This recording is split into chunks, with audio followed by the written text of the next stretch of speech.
Assalamualaikum warahmatullahi wabarakatuh. Senang dapat berjumpa lagi dengan Anda semua.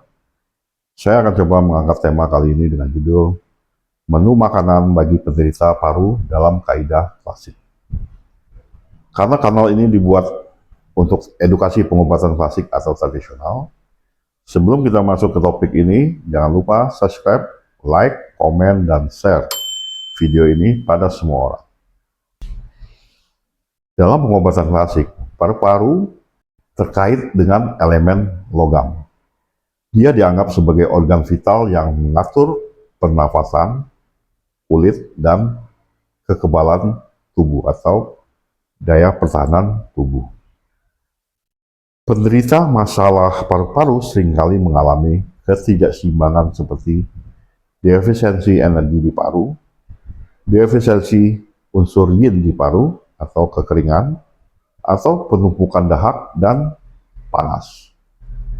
Oleh karena itu, menu makanan untuk paru-paru berfokus pada makanan yang dapat menutrisi yin, membersihkan panas, menguatkan energi, dan mengurangi dahak.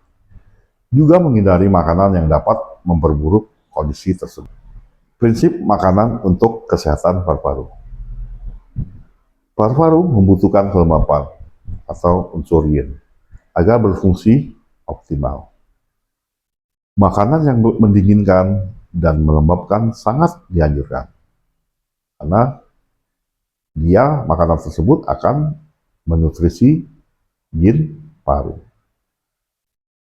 Panas berlebih di paru-paru dapat menyebabkan batuk kering, tenggorokan sakit, ataupun asma. Makanan dengan sifat sejuk atau dingin akan membantu meredakan kondisi ini. Kenapa? Karena dia akan membersihkan panas di paru. Energi paru yang kuat penting untuk fungsi pernafasan dan imunitas. Makanan yang memperkuat energi vital membantu untuk membangun energi. Dahak yang berlebih dapat menghambat pernafasan. Makanan yang membantu mengecerkan dan mengeluarkan dahak sangat dibutuhkan, karena dia akan mengatasi dahak. Kalau kita lihat dari sifat dan rasa manis untuk menutrisi dan sedikit pedas untuk melancarkan energi. Dua ini bermanfaat, tetapi pedas berlebihan harus dihindari karena dapat melukai paru-paru. Makanan yang berwarna putih juga sering dikaitkan dengan nutrisi paru-paru. Bahan makanan yang direkomendasikan untuk penderita paru-paru adalah, kalau dalam bentuk sayuran, lobak putih, pir, almond, jamur putih yang seperti jamur tiram atau jamur kancing, labu, wortel, kol kembang, brokoli, seledri, bayam, pare untuk membersihkan panas yang berlebih. Kalau buah-buahan kita bisa menggunakan pir, apel, pisang, jeruk untuk melembabkan dan membersihkan dahak. Kalau biji-bijian kita bisa gunakan beras merah, atau bisa juga havermut kita gunakan. Untuk hewan-hewanan kita bisa menggunakan ayam, terutama ayam yang hitam untuk menutrisi yin. Ikan air tawar juga telur. Secara herbal kita bisa gunakan ginseng untuk memperkuat energi paru, madu, jahe dalam jumlah yang cukup, dia akan melancarkan energi dan mengusir dingin.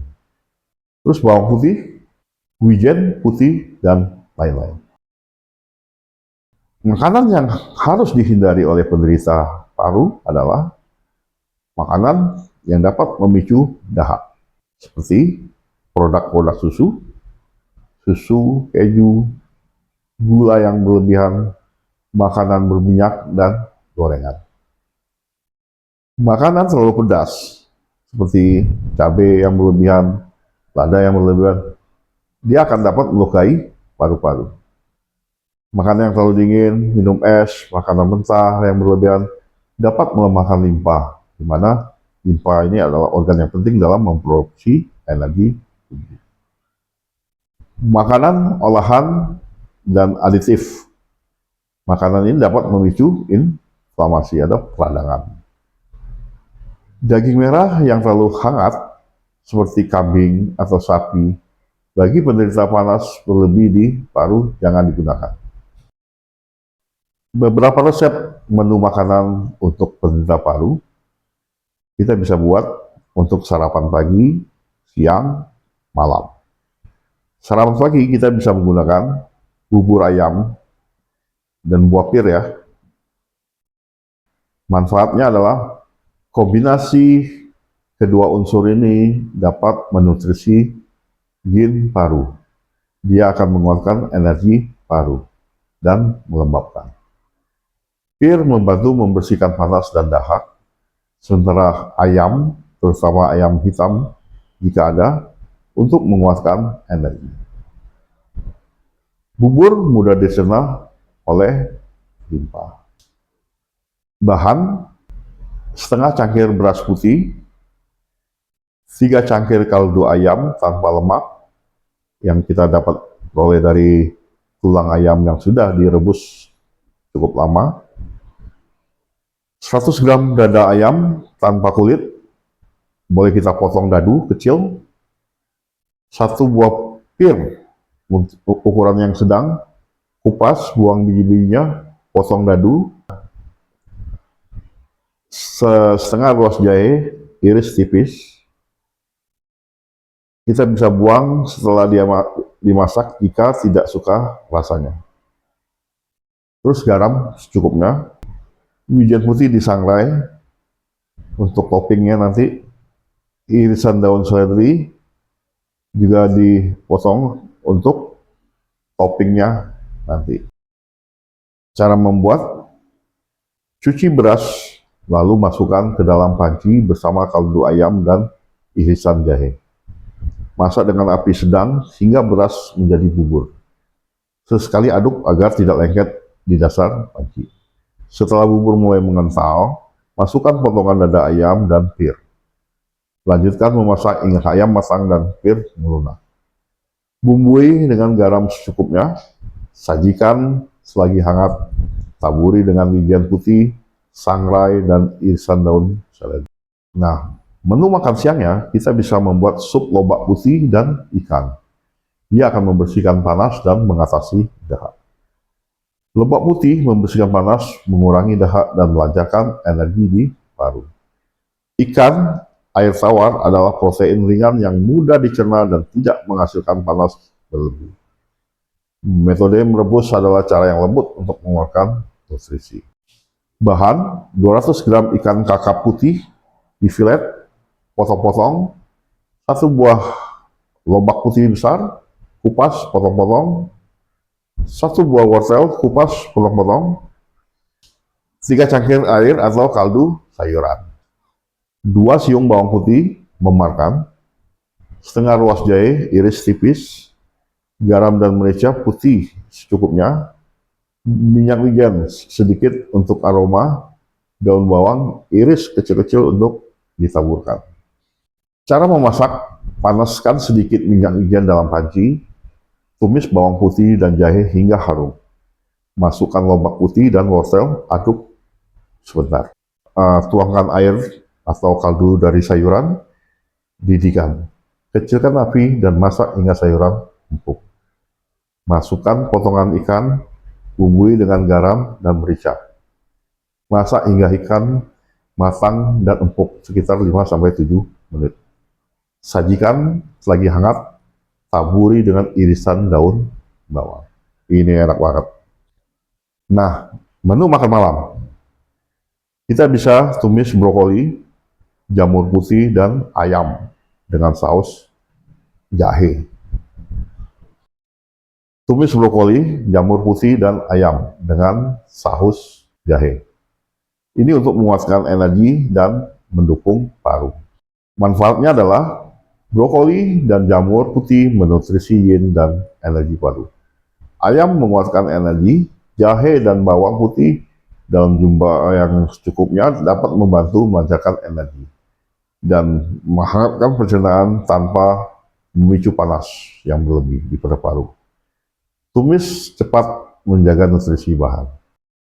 Bahan yang bisa kita gunakan adalah 150 gram dada ayam tanpa kulit, potong tipis, 1 buah brokoli ukuran sedang,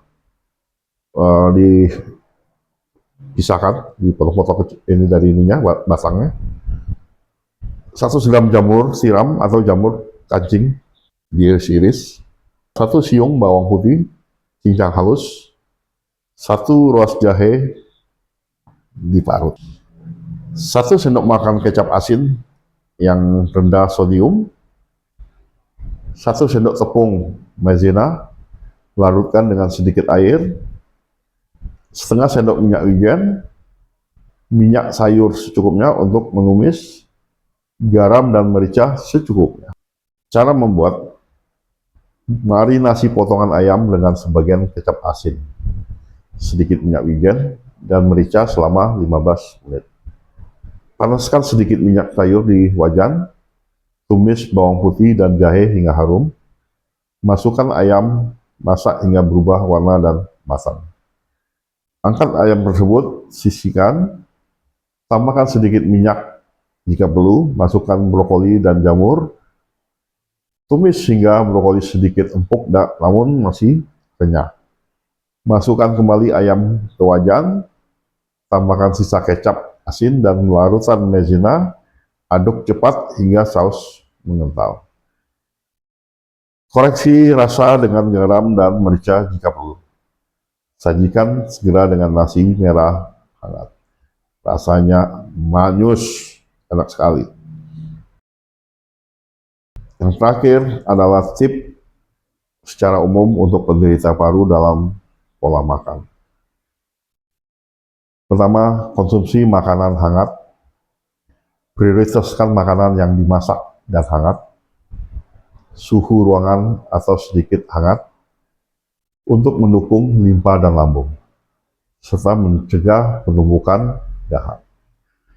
Hindari makanan mentah dan dingin yang berlebihan, karena ini dapat melemahkan pencernaan dan menyebabkan kelembapan.